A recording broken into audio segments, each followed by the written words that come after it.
you think of these statements that I read in some YouTube comments? Horror films are great distractions from my real life. Scary movies make me feel alive. I have always loved horror movies and knew I was an adrenaline junkie, and finally, scary things are good de-stressors. Can you relate to any of those? When you watch horror movies, your brain processes its surroundings and concludes that there isn't a genuine threat, but your body's fight or flight response system may be triggered and lead to an adrenaline rush with a hit of dopamine and endorphins too. These chemicals can help you to temporarily forget about your daily emotional stress and worries. So yeah, it's true, it can become a form of stress relief for those who love horror films. I know some of you also hate them and they can have the opposite effect. But for those who love them, do you feel relief and an energy boost after watching? Don't worry, I'm not going to suggest that you give up all that fun you have watching them and those other intense things like maybe riding roller coasters or something. I am, however, going to suggest that you check in to see if you are using thrills too often and are covering up something valuable you could actually be looking at. Maybe you are shoving your emotions and feelings down under the rug, so to speak, to keep an adrenalized feeling going.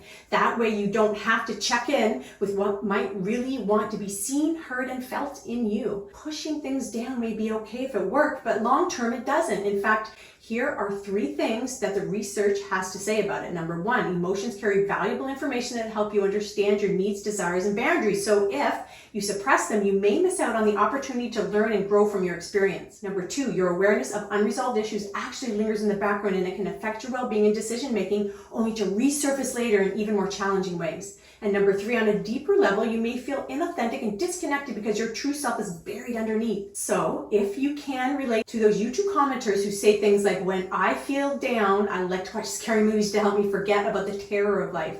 And I love horror and shocking things during hard times. Check in with yourself and see if you attempt to escape life, escape those trapped feelings you probably had since you were a kid when your caregivers couldn't be there for you properly. And then, to no fault of your own, you picked up some habits of avoiding deeper emotions since you had no clue about how to deal with them. Yes, it can actually be good to distract at times. This isn't an all or nothing kind of thing, but if you don't dig deeper into the needs you have and be there for your scared childlike parts eventually, you may leak out your truest feelings by accident in emotional outbursts or even a very inconveniently timed breakdown. I get it, negative emotion feels like no fun and can be a real drag, but they do hold some keys to the inclusive, full, powerful life that you could be living if you stepped into feeling and dealing with them gradually over time. I'm not suggesting that you dive into this full throttle. Take it easy on yourself. Research it and check out more of my videos and get support from a professional if you can. I know overall it's true, thrill seeking can definitely seem much easier and a lot less scary to tackle than what I'm proposing. Scientist and podcaster Andrew Huberman sees it like this: in the face of a threat, the most adaptive fear response is to move forward, except in those obvious circumstances when you shouldn't, of course. And when you do go forward center of mass, as Huberman puts it, you have tapped into your dopamine reward system. You did something hard and you got a payoff for it, or you will be. So when you push through and face threats, like those emotions, deep and difficult in there, know that it can eventually be rewarded as a positive experience. For instance, if you acquire some communication skills and speak up about what you are really feeling, and then back yourself up for doing so no matter how others react, maybe you input a needed boundary or something, you are moving forward in your life and are going to eventually sense an internal reward for doing it. That isn't to say issues won't arise because of it. Stuff happens, but you will be taking a giant leap forward and standing up for your whole self. Now, when you watch a scary movie next time, I'm going to ask you to notice your body and how it feels while you're watching, how it's on kind of a high alert, and how you feel the biological response to possible danger in your body, in your mind. Notice the rush of dopamine as you face a supposed fear and survive it. See how tolerable it can feel in your system. Sort of be with it. And then note to yourself, I will eventually be doing a scary feeling thing in my real world too. That way you are starting to prime and direct your system for where it will be headed. You don't want to just be a sedentary adrenaline junkie. Start to take bite-sized pieces of action and work towards what I'm talking about. Stress is there to make you move, and confronting what actually makes you afraid can lead to many, many benefits. Now, here are 2 things you can do to help support yourself in this process. Number 1, for someone who loves thrills and their adrenaline rushed state, you could insert your own purposeful, deliberately induced stress response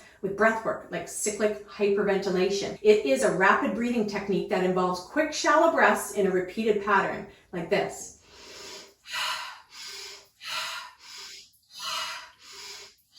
Cyclic hyperventilation can stimulate your sympathetic nervous system, that fight or flight system mentioned before. It can lead to increased alertness with an energetic boost of focus power. And because you increase your oxygen intake and alter your carbon dioxide balance when you're doing it, it may reduce your sense of stress and anxiety. Just a word of caution though, cyclic hyperventilation may not be safe for everyone. So check with your doctor first and learn the technique from someone who knows their stuff. Now, number 2, to produce a calmer state if you start to go deeper with those buried feelings, you could practice Huberman's physiological sigh. If you start to feel overwhelmed, it can really come in handy. To do it, first inhale through your nose and then take a second deeper breath at the top to fully expand your lungs. Then you slowly exhale all of the air out of your mouth with a deep, long sigh. It goes like this.